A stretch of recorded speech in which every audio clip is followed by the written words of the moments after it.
Hello guys, ketemu lagi sama gue Audi Ramantio di Audibal, Audi Diskusi Bola Abal-Abal. Kali ini gue mau ngebahas satu topik yang menurut gue cukup menarik ya. Dan ini selalu menjadi perdebatan dan polemik di antara fans sepak bola Inggris ya. Jadi di video sebelumnya kan gue sempat nge-review Inggris ya. Tapi di sini gue mau lebih dalam ya, karena pertandingan Inggris lawan Slovenia itu tuh parah, gila. Gue nontonnya aja udah capek sendiri tuh ngeliatnya tuh.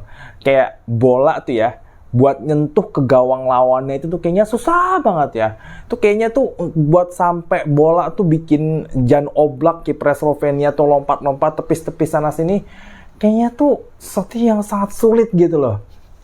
Ini kan deja vu ya. Jadi deja vu generasi emas Inggris tahun 2000-an sama generasi emas Inggris yang sekarang.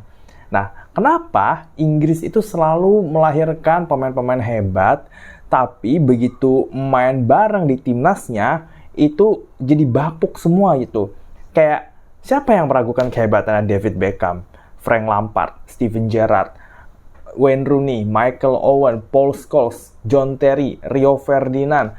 Coba siapa yang meragukan mereka semua? Itu generasi emas yang pertama loh, tahun 2000-an ya. Mungkin minusnya cuma di kiper doang ya, karena kiper nggak ada yang bagus. Ya sebenarnya sekarang juga sih. Nggak, sebenarnya sekarang ada, tapi pelatihnya aja yang kepala batu nggak mau make itu kiper gitu. Oke, di generasi yang pertama, generasi emas yang pertama, ini pernah dibahas ya di post-match di BT Sport, sekarang namanya TNT Sport.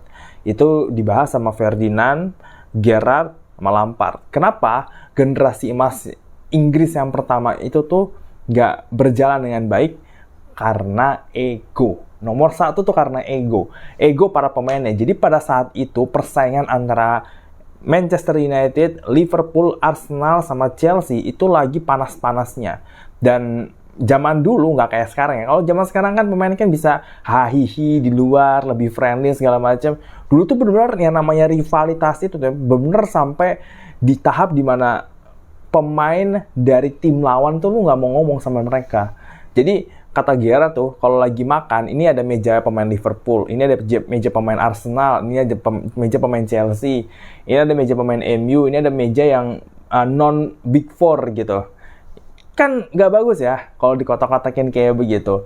Plus pelatihnya waktu itu ya menurut gua bukan tipikal pelatih yang bisa megang ruang ganti ya. Maksudnya kayak Eriksen cukup di respect, tapi dia jelek di sisi tacticalnya. Sama Steve McLaren, yang itu nggak usah ditanya ya. Oke, jadi itu nomor satu kegagalan generasi emas yang pertama di tahun 2000-an dulu tuh karena ego para pemainnya, sama penempatan posisi yang nggak jelas antara Gerrard, Lampard, Scholes. Jadi ini tiga-tiga ini kan sama-sama gelandang sentral ya, yang punya tipikal nyerang gitu. Apalagi Gerrard sama Lampard nih. Dulu itu formasinya itu lebih populer 4-4-2, makanya bingung naruh Gerrard sama Lampard kayak gimana. Kalau sekarang formasi 4-2-3-1 bisa tuh. Si 2 DM itu Gerrard sama Scholes, depannya Lampard, kanannya Beckham, kiri Jokol, depan Rooney atau Owen gitu. Nah, kalau dulu tuh 4-4-2 gitu. Gimana caranya si Rooney sama Owen tuh bisa diduetin, tapi belakangnya Gerrard sama Lampard harus bisa perform. Dua-duanya sama-sama tipe penyerang, jadi nggak ada DM-nya. Alhasil ini tengahnya Inggris kan selalu bolong tuh. Nah itu ya, jadi itu sedikit gue ngebahas tentang gagalnya Inggris, generasi emas Inggris di yang pertama di tahun 2000-an. Nah sekarang kenapa? Kalau sekarang generasi emas Inggris itu kan sekarang kan ada Harry Kane, Jude Bellingham, Bukayo Saka, Phil Foden, Declan Rice, Kyle Walker, John Stones, Trent Alexander-Arnold. Lebih banyak pemain bintangnya, Cole Palmer, belum lagi yang nggak dibawa ke Euro ya, Sterling, Rashford, Grealish, kan, Sancho, Solanke yang cukup bagus di Bournemouth. Terus belum lagi pemain yang main di luar tuh kayak Ruben Loftus-Cheek di Milan, Fikayo Tomori. Maksudnya pemain Inggris yang sekarang tuh lebih variatif, lebih banyak pilihannya juga, dan nggak terpaku dengan beberapa klub. Jadi nggak harus dari Big Four, kan banyak ya pemain Inggris yang nggak dari klub besar juga gitu kan. Dan mereka meskipun klubnya rivalitasnya tinggi, tapi rivalitas klub-klub Premier League sekarang nggak kayak dulu, nggak sepanas dulu lah gitu. Paling sekarang yang benar-benar lumayan panas tuh kan Liverpool sama City, tapi kan persaingan sehat mereka berdua ya kan. Nah, itu yang membuat ego pemainnya itu lebih lebih membumi lah. Dia lebih akrab satu sama lain. Dia nggak ada yang intrik atau kayak kelompok-kelompokan, nggak kayak gitu. Dan menurut gue Harry Kane juga udah cukup bagus jadi kapten. Dia bisa ngerangkul semuanya, dia bisa organize timnya. Tapi apa yang salah di generasi emas 2.0 Inggris ini sampai-sampai lu harus lolos ke babak 16 besar Euro cuma lewat satu kemenangan di mana skor itu 1-0, seri yang satu yang satu lagi 0-0. Jadi Inggris tuh baru nyetak 2 gol loh di Euro ini. Dan kan kayak gitu. Padahal kalau ngeliat pemain itu kan pemain-pemain jago cetak gol semua gitu kan. Harry Kane top skor, Cole Palmer top skor kedua Premier League, Bellingham juga top skor Real Madrid di La Liga, Foden juga. Apa yang kurang dari kualitasnya gitu kan? Kenapa kok bisa harus banget cuma cetak 2 gol untuk lolos ke babak 16 besar Euro? Nah, karena kita kesampingkan dulu faktor Gareth Southgate, karena itu udah dibahas ya. Karena menurut gue Southgate itu nggak bisa serta-merta disalahkan begitu aja. Ingat ya, di antara semua manajer Inggris, menurut gue hanya Southgate yang benar-benar bisa dibilang outstanding secara pencapaian. Ya, secara pencapaian loh ya, bukan permainan, pencapaian. Semifinal Piala Dunia, pelatih Inggris sebelumnya nggak bisa. Final Euro 2020, pelatih Inggris sebelumnya juga nggak bisa, ya kan? Jadi, secara pencapaian, Gareth Southgate itu termasuk oke dibandingin Roy Hodgson, Fabio Capello, Steve McLaren, Sven-Goran Eriksson, Glenn Hoddle, dan lain sebagainya. Tapi, kenapa gitu loh kan? Kenapa ini? Karena menurut gue terlalu banyak tekanan dan ekspektasi yang sangat berlebihan dari publik Inggris dan juga medianya. Ini jelas akan mempengaruhi mental. Inggris itu selalu dituntut untuk juara. Dan setahu gue, selama gue ngikutin Premier League, ini juga pernah dibahas juga sama beberapa ex pemain Inggris juga. Kayaknya Gerrard Gary Neville apa Carragher gitu kan. Di Inggris itu, pemain itu dididik dari kecil tuh untuk bersaing demi menang. Beda sama Spanyol, beda sama Jerman, beda sama Belanda. Mereka punya filosofi sepak bolanya. Jadi dari kecil tuh yang ditekanin itu adalah teknik. Teknik bukan menang gitu. Tapi di Inggris tuh dari kecil tuh dituntut menang gitu kan.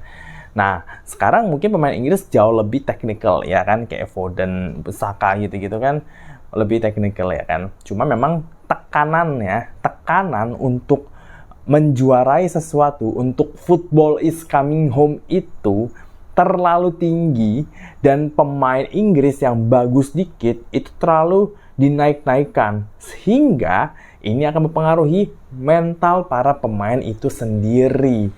Jadi itu benar-benar ekspektasi yang tinggi, kemudian komentar-komentar pedas kalau kalah, ya kan, pujian yang berlebihan kalau menang, kalau main bagus, itu jelas akan mempengaruhi mental bermainnya.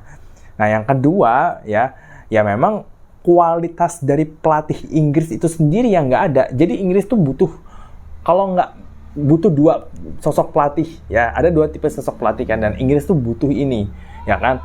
Antara mereka ambil pelatih yang bisa megang ruang ganti, ngasih pemain kebebasan, maksimalin potensi pemainnya ya, atau pilih pelatih yang punya filosofi dan sistem permainan yang jelas, yang long lasting, yang dimana kalau pelatih Inggris ini ganti, filosofi dan sistem permainan itu pun sama, tinggal menyesuaikan aja sama zamannya.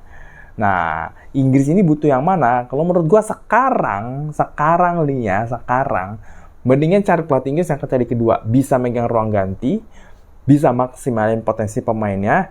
Soal tactical, nggak perlu bagus-bagus amat, asalkan mereka mau nyerang, ya, bukan incar 1 gol terus bertahan, enggak.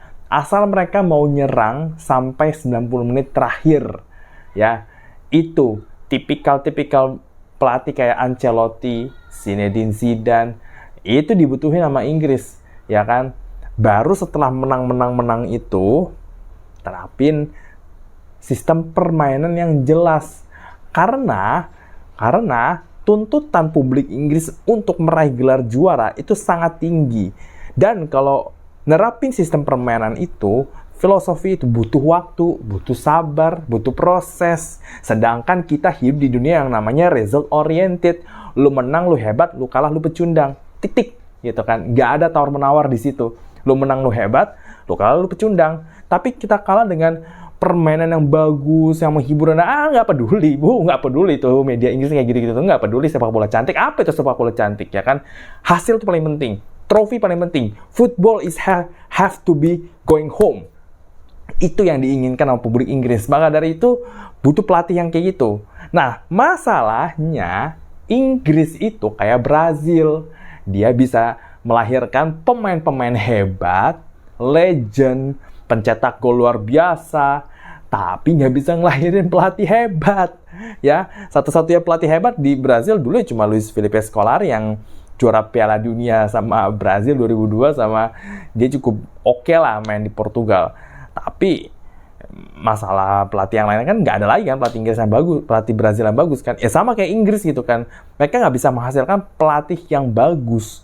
Sebenarnya ada dua sosok mungkin yang agak sedikit menjanjikan ya. Menurut gue yang pertama Graham Potter ya, di Brighton dia udah nerapin sistem permainan yang bagus diteruskan sama Roberto De Zerbi.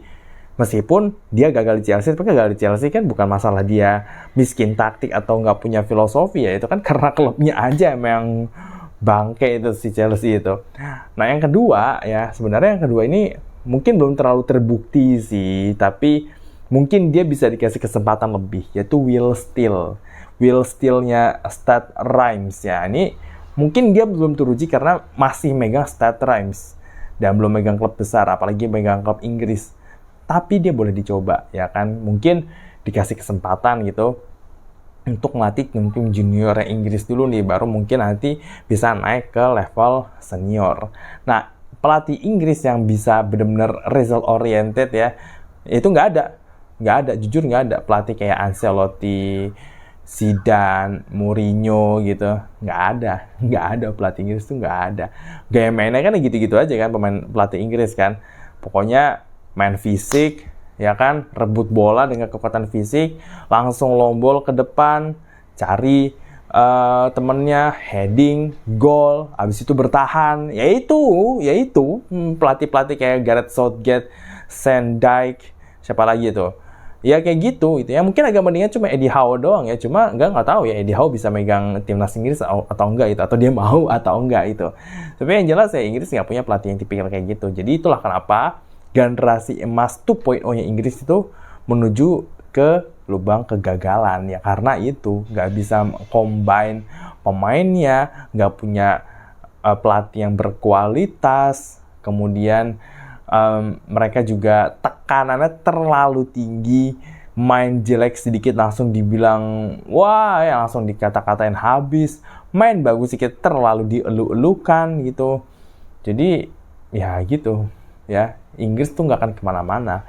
Ya harusnya mereka tuh berkaca lah ya dari Jerman, Spanyol, Portugal, Prancis, Spanyol juga ya, itu mereka harusnya berkaca dari sana gitu, karena mereka kan emang langganan untuk berprestasi gitu kan. Nah masalahnya Inggris itu bisa ngasilin pemain hebat tapi nggak bisa ngasilin pelatih hebat, itu yang jadi masalahnya. Oke, itu aja untuk video kali ini. Gimana? Coba tulis di kolom komentar di bawah pendapat lo tentang Inggris ya di Euro 2024 tuh kayak gimana. Tulis di kolom komentar di bawah. Jangan lupa untuk like video ini, subscribe, nyalain loncengnya supaya dapetin update kalau misalkan ada video-video baru. Dan kita ketemu lagi di video selanjutnya. Gua Prantio, bye.